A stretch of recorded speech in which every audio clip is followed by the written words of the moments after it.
Before we get into the subject of mindset, I want you to take a moment and just take a snapshot of where you are right now with regard to your belief about the effectiveness of shared lessons. So I'm going to have you list the benefits that right now you actually believe are true with regard to shared lessons. This is in your workbook on the first page. And below that, then you're also going to list any concerns that you have about teaching shared lessons and maybe something that keeps you from wanting to try. A couple of examples of concerns might be that you feel like you have to honor the parents' or the students' wishes and they may not want to try shared lessons. Another belief that might be holding you back is that you think it's too hard to get enough students starting at the same time in order to form shared lessons.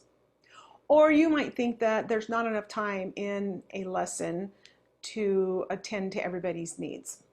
So those are just some examples. But with that, I would like you to complete the first page of the workbook. And we're going to come back to this later down the road and revisit it.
All right, let's go on to the next page in your workbook, and I'm just going to build a general framework here around mindset.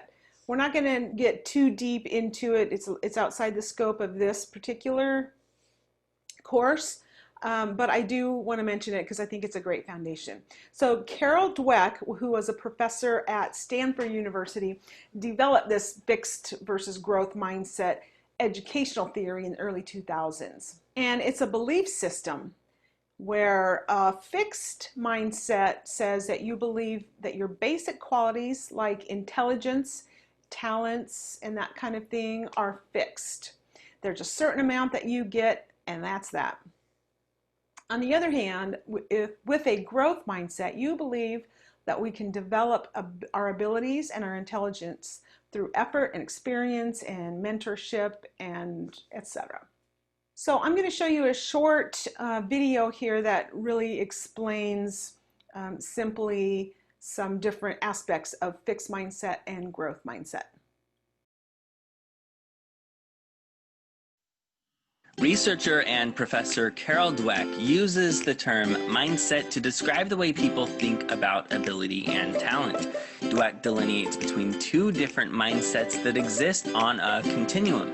The first is the fixed mindset, which suggests that your abilities are innate and unchangeable. The second is a growth mindset, which views it as something you can improve through practice.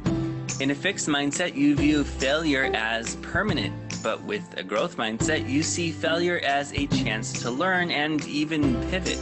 Those with a fixed mindset are more likely to view critical feedback as a personal attack, while those with a growth mindset will see it as a chance to improve, where they can develop new systems. With a fixed mindset, you're more likely to choose easier tasks and put in minimal effort. After all, if talent is fixed, why bother improving?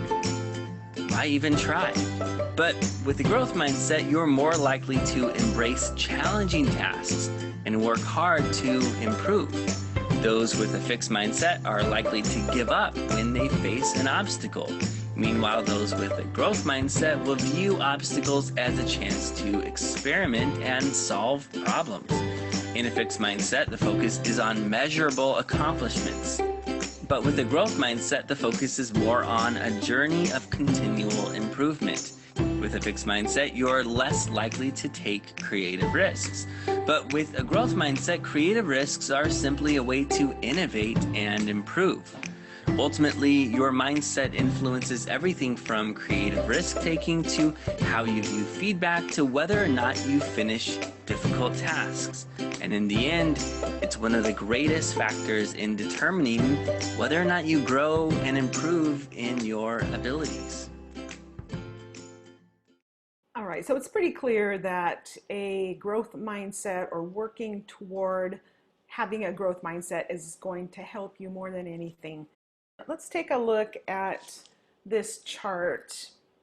This kind of breaks down the mindsets in terms of 5 major areas: skills, challenges, effort, feedback, and setbacks or failure, and how somebody that tends to have more of a fixed mindset views those areas versus a growth mindset.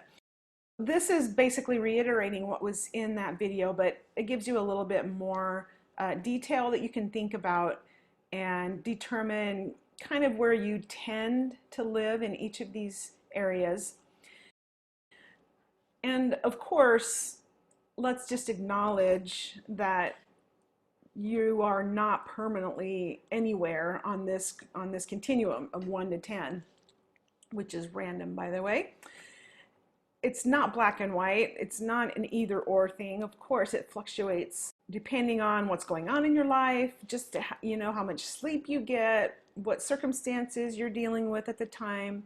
And also, let's just look at this from a perspective of where your focus tends to live.